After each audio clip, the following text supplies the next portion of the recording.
Hello everybody, I hope you're having a good day. It's Deborah, thanks for joining. Welcome to all our new subscribers and thank you for your comments on the video I put out this week. I'm getting sort of good at getting better at them, isn't it? Or am I getting better at doing them? Don't worry.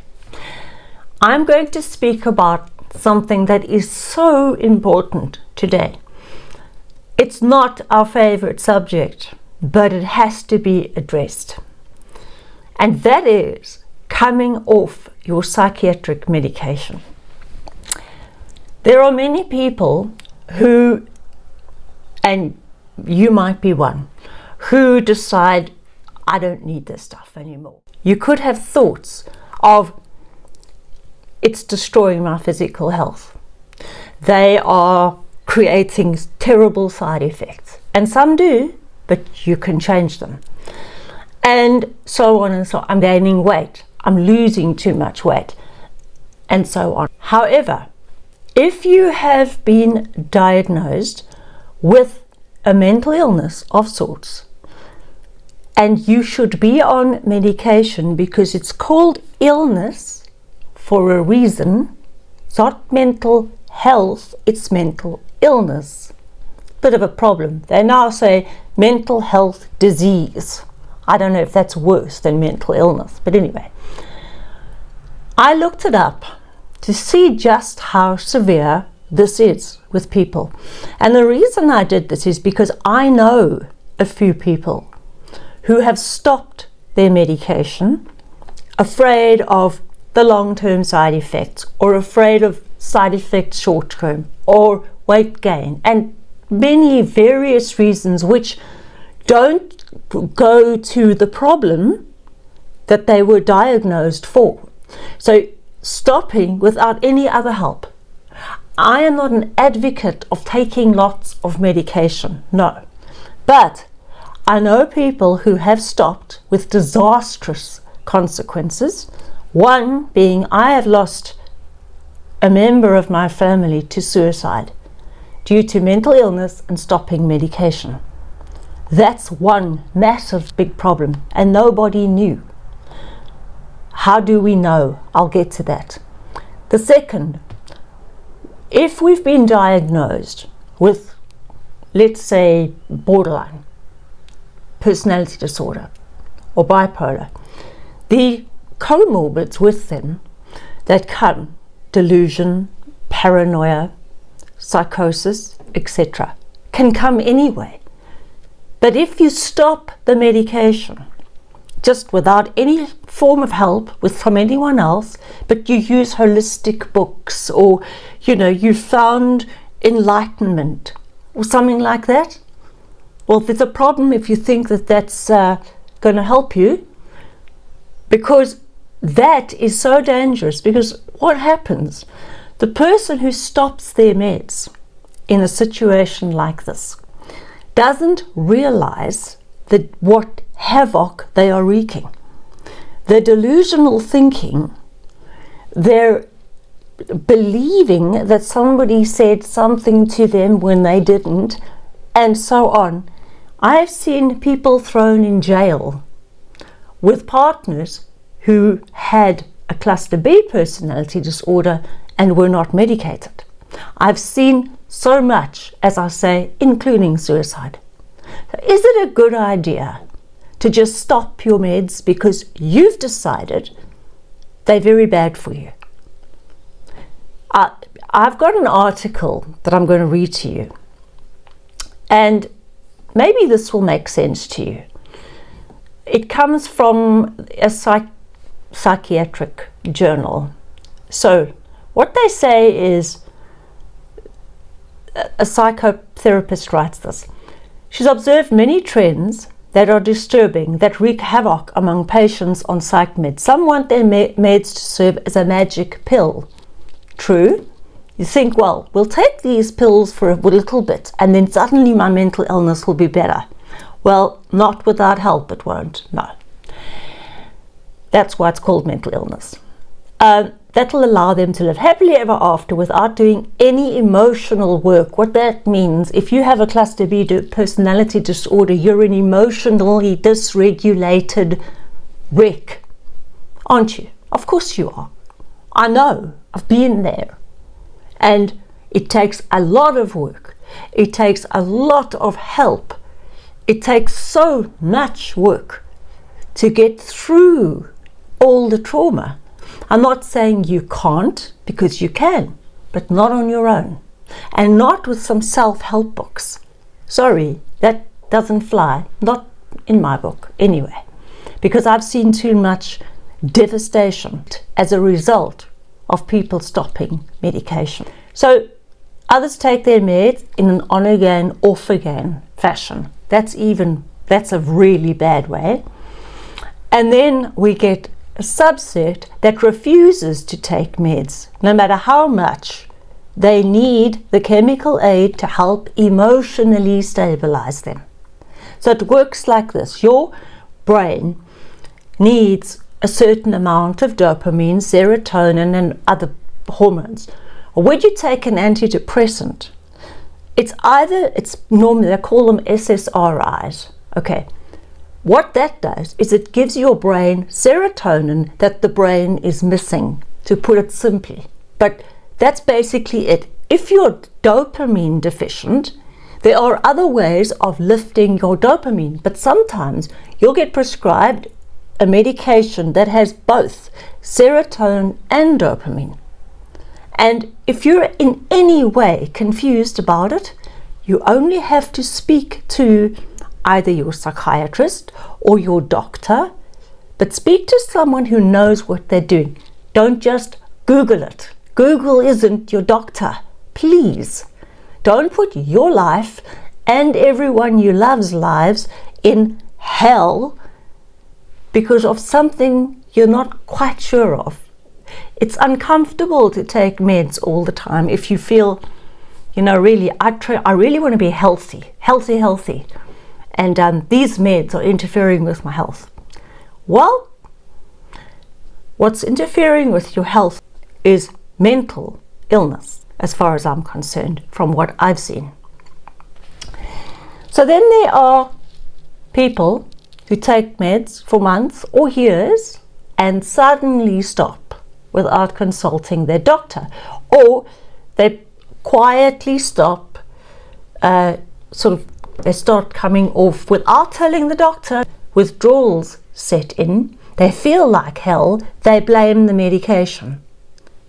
Well, what we have to look at here is the withdrawal is going to make you feel like hell, and you need something in its place, as in either therapy, counseling, your doctor's help, or something in its place. You can't just cut it, because that's a recipe for disaster. There's a phrase, I tried to get this phrase right. It's anosognosia. Interesting word. Anosognosia. Didn't know that word. That's a belief that you don't have a mental illness. You might think, something wrong with me, because you're taking meds now. This is the trick. So you're taking your meds, you're feeling good. So one day you wake up and say, well, something wrong with me. Why should I take these meds? It's ridiculous. I feel great. Well, why did you start the meds? Think about that. You feel great? That's fabulous. Do what you're doing. Don't stop what you're doing. Right? People are scared of side effects, of course. There's a very sad story. There's a man who faithfully took his antidepressants as prescribed for major depression and OCD. Major depression is that's like anhedonia. You just don't get well. You always feel depressed. It's horrible, and some people are treatment resistant. So what do we do then? The doctor's scrambling around to try and stabilize you. But it's all going on here, okay, in the brain. So this guy was tired of feeling emotionally flat. Even, he couldn't even cry after his mother died. It's just nothing there, just flat, deadpan. Had no sex drive, intrigued when a friend suggested psychedelic mushrooms as an alternative to his antidepressant. Now, I have spoken about psilocybin before, and this is not a magic mushroom, so to speak. What they do is they take away the hallucinogenic, and they give you the same as CBD oil, and they give you the other part, which is supposed to stabilize you mentally if you take it for long periods of time. And it is very effective. I've seen it. I went to another country to see where they manufactured it and saw the results for myself, and remarkable. But not magic mushrooms. That's a whole different game. It's like getting high on cannabis, which is, okay, that's fun. However, if you have a mental illness, that can send you into such a psychosis that you can land up sectioned. So you've got to be really careful. It's not like, well, that's natural, so it's fine if I take that. It doesn't work that way. The end of the story is the guy tried to come back onto his antidepressants, realizing he got worse and worse and worse off them, and, well, his life ended. They couldn't quickly put him back to what he was on because it's got to titrate up.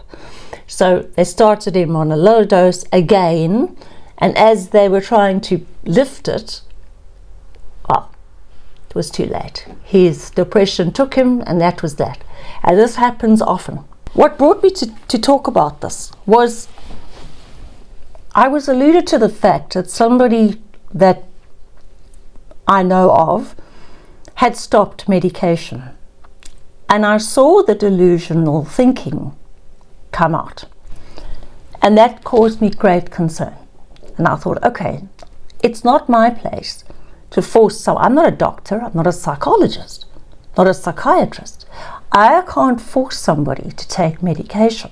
But when the delusional behavior started to exhibit, I thought, I wonder how many other people are going through this right now, and you don't realize it. The problem is, when you are delusional or you're in a psychosis, you don't know you're in that state. You believe everything that you're saying. You believe everything that you're thinking, no matter how out of left field it is. You believe it. It's true. You also believe that so-and-so said that about you, and all kinds of, can you see the havoc this wreaks in everybody's life? So what I wanted to say with this video was, if you are on psych meds, there's a reason. Now, you might be on too many, and you might want to talk to your doctor and say, look, could we cut down on blah, blah, blah? Work a plan. You don't have to be on 100. You can work a plan. But don't just stop them without help, because you aren't the professional. And I know how horrible it feels to have to always take meds, because you keep thinking, every time you take your meds, you think, well, I'm mentally ill. Well, yeah, I'm mentally ill. Don't think like that. When you take your medication, think, I'm doing what's right for me. I'm doing what's best for me and for others that I love. Because my behavior when I'm not on medication is untenable, and I'm not aware of it. So I will lose friends, family, everyone, and I won't even be aware of why. Now that's tragic, or worse can happen. So instead of thinking danger, red box, warnings, pills, of course there are side effects. There are side effects to antibiotics. There are side effects to aspirin. There are side effects to foods. I'm allergic to pineapple. Yeah, my whole tongue swells up and I can't breathe. There we go. People are allergic to shellfish. You've got to put it in a context that brings in the big picture. You see, then make your decision, but speak to someone who you trust, who will help you.